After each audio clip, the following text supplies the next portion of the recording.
तो श्री राम इंटरप्राइजेज के बाद आपका नेक्स्ट जो लेजर है वो देखते हैं। श्री राम इंटरप्राइजेज के बाद रेंट है, एसबीआई अकाउंट ऑलरेडी बना हुआ है तो रेंट अकाउंट बना लेते हैं। फिर बेजेज अकाउंट है, फिर इंटरेस्ट अकाउंट है। तो इतना सारा 3 अकाउंट मैं याद कर लिया हूँ और यहाँ पर आने के बाद मैं मेंशन करता हूँ rent, rent account, rent account. अब रेंट अकाउंट के लिए देखेंगे, रेंट अकाउंट के लिए क्या लेते हैं। तो यहाँ पर हमारे लिए हमको पहले समझना है कि रेंट पेमेंट हो रहा, और पेमेंट होगा मीन्स खर्चा हो रहा। अगर रिसीव हो रहा तो इनकम और पेमेंट होता तो खर्चा। अब खर्चा कितने प्रकार के थे, तो खर्चा 2 प्रकार के थे, एक थे डायरेक्ट एक्सपेंस और एक था इनडायरेक्ट एक्सपेंस। मैं इसके बारे में भी आगे एक्सप्लेन करने वाला हूँ, तो आप घबराए नहीं। रेंट जब आप पेमेंट कर रहे हैं तो रेंट मंथली वे में पेमेंट कर रहे हैं, और जो मंथली वे में पेमेंट किया जाता है तो वैसे खर्चे को हम लोग इनडायरेक्ट एक्सपेंस कहते हैं। ठीक है। वेजेज देखेंगे, वेजेज क्या है, तो वेजेज आपका डायरेक्ट एक्सपेंस है क्योंकि ये आपको डायरेक्ट पेमेंट करना पड़ता है। इंटरेस्ट रिसीव हो रहा है तो इनकम रिसीव हो रहा है, और इनकम कब हो रहा है, इंटरेस्ट क्या डेली डेली मिलेगा, नहीं मिलेगा, ये आपका जो मंथ पर पूरा होने के बाद मिलता है, तो इसको इनडायरेक्ट इनकम बोलेंगे। चलिए ध्यान देते हैं। तो हम लोग लेजर जब बनाएंगे तो उस समय ये सब जानकारी ध्यान में रखना होता है। रेंट तो इनडायरेक्ट एक्सपेंस के अंडर में डालेंगे इसको। उसके बाद वेजेज था, वेजेज अकाउंट। वेजेज अकाउंट क्या है, तो डायरेक्ट एक्सपेंस, डायरेक्ट एक्सपेंस के अंदर इसको रखना है। फिर आपका जो है वेजेज के बाद क्या है, तो वेजेस के बाद आपको देखना है इंटरेस्ट अकाउंट था। इंटरेस्ट अकाउंट का लेजर बनाते समय हमको क्या करना है, इंटरेस्ट अकाउंट, इसका अंडर आपको इनडायरेक्ट इनकम रखना है। देखेंगे इनडायरेक्ट इनकम यहाँ पे है। उसके बाद इनडायरेक्ट इनकम के बाद और देख लेते हैं क्या है, इंटरेस्ट के बाद फिर श्री राम ट्रेडर्स है। तो श्री राम ट्रेडर्स का लेजर हमने ऑलरेडी पहले ही बना रखा है। अब देखेंगे दोस्तों, पिछले जो क्वेश्चन मैंने आप लोगों को दिया था बनाने के लिए, तो 10 क्वेश्चन तो मेरा पुराना था। उसके बाद फिर मैं बताया था कि और भी आपको काम करने हैं, तो 10 क्वेश्चन के बाद 11वां क्वेश्चन देखेंगे यहाँ से है। परचेज तो बन चुका है, कैश भी बन चुका है। सोल्ड, सोल्ड को हम लोग टैली में सेल्स बोलेंगे, सोल्ड को सेल ही बोलेंगे, सेल्स अकाउंट। तो सेल्स अकाउंट अंडर क्या रखेंगे, तो सेल्स का सेल्स अकाउंट ही रखना है। उसके बाद आगे बढ़ते हैं। कैश बना हुआ है मिस्टर पीके इंटरप्राइजेज, ये नहीं बना हुआ है, तो ये लेजर हमको फिर क्या करना पड़ेगा, बनाना पड़ेगा। अब देखना है कि पीके इंटरप्राइजेज क्या है। तो यहाँ देखिए पहला क्वेश्चन लिखता है good sold RS 1,30,000 to Messrs PK enterprise. अगर आप सेल कर रहे हो तो पीके इंटरप्राइजेज से पैसा हमेशा लोगे, तो पीके इंटरप्राइजेज आपके लिए डेब्टर्स हो गया।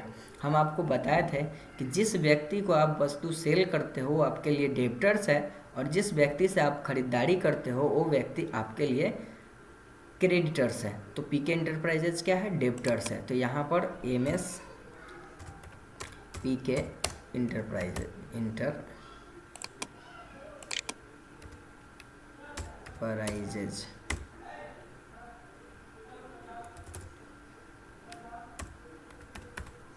इस प्रकार से, और इसके अंडर रखेंगे सैंड्री डेब्टर्स।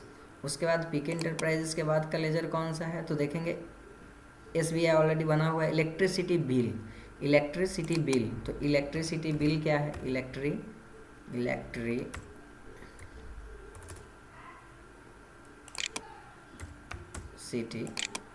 Bill account. अब इलेक्ट्रिसिटी बिल अकाउंट देखेंगे। इलेक्ट्रिसिटी बिल अकाउंट क्या है, तो आप इलेक्ट्रिसिटी बिल पेमेंट करते हो, तो इसके लिए आपको जो है इनडायरेक्ट एक्सपेंस लेना चाहिए, इनडायरेक्ट एक्सपेंस। उसके बाद और बढ़ते हैं आगे। उसके बाद देखेंगे सेल्स रिटर्न अकाउंट है। क्या है, sales return.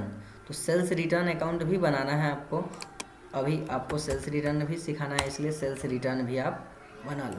Sales return ledger, sales ledger अलग हो गया, सेल्स रिटर्न अलग हो गया, बट इसके लिए आपको सेल्स अकाउंट ही अंडर लेना है। उसके बाद देखते हैं आगे आपका फिर नेक्स्ट है, यहाँ पर देखते हैं सेल्स रिटर्न के बाद है परचेज रिटर्न। परचेज रिटर्न के लिए भी क्या करोगे, सेम प्रोसेस है, आपको परचेज रिटर्न के लिए भी लेजर परचेज रिटर्न के नाम से बनाना है, purchase return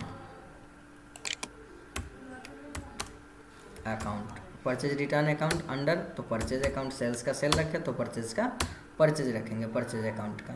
purchase return account का। फिर देखेंगे आगे क्या है, Dhanlaxmi enterprises, good purchase from Dhanlaxmi enterprises.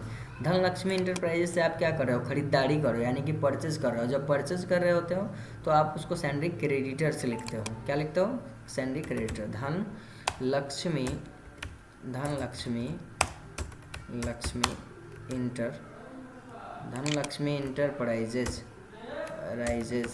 Enterprises account में आप क्या करते हो, धनलक्ष्मी इंटरप्राइजेज अकाउंट के लिए तो सैंडरी क्रेडिटर्स आपको ये रखना है। सैंडरी क्रेडिटर के बाद आपको क्या करना है, नेक्स्ट जो अकाउंट है देखते हैं, धनलक्ष्मी इंटरप्राइजेज हो गया यहाँ पे। उसके बाद कैश है, बैंक ऑफ बड़ौदा ऑलरेडी बना हुआ है, ये भी बना हुआ है कैश। ये आपका जो है इतना सारा अकाउंट आपका तैयार हो गया, यानी कि लेजर आपने कंप्लीट कर लिया। चलिए अब देखते हैं, लेजर जब कंप्लीट कर लिए हैं तो अब परचेज। अब सबसे पहले यहाँ पर ध्यान देना पड़ेगा कि जब आप डेबिट और क्रेडिट करते हो तो इसके लिए आपको कुछ फीचर्स को एक्टिवेट करता है, डेबिट नोट और क्रेडिट नोट करने के लिए। अब हमको एंट्री कैसे करना है, जर्नल एंट्री कैसे करते हैं, तो टैली में जर्नल एंट्री वाउचर में करते हैं। हर वाउचर में अलग अलग एंट्री करना है। ये देखेंगे यहाँ पर जैसे ही आते हैं तो यहाँ पर आपके पास वाउचर रखा हुआ है, कॉन्ट्रा वाउचर है, पेमेंट वाउचर है, रिसिप्ट वाउचर है, जर्नल है और सेल्स वाउचर है, क्रेडिट नोट भी है और परचेज वाउचर भी है। तो अब एक एक को हम लोग क्या करेंगे, सीखेंगे। सबसे पहला है कंट्रा वाउचर का। तो सभी का हमको पहले रूल्स पढ़ना पड़ेगा, हर वाउचर का रूल्स जब तक हमको पता नहीं होगा तब तक। अब देखेंगे क्रेडिट नोट और डेबिट नोट एक्टिवेट नहीं है, तो इसको एक्टिवेट कैसे करते हैं। तो सबसे पहले इसके लिए आपको एक क्वेश्चन लिखना चाहिए।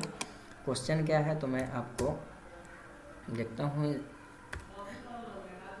Stick note. चलिए ध्यान देते हैं, सबसे पहले क्या करना है, क्वेश्चन लिखने के लिए आपको एक मिनट जस्ट वेटेड। क्वेश्चन आप लिख सकते हो।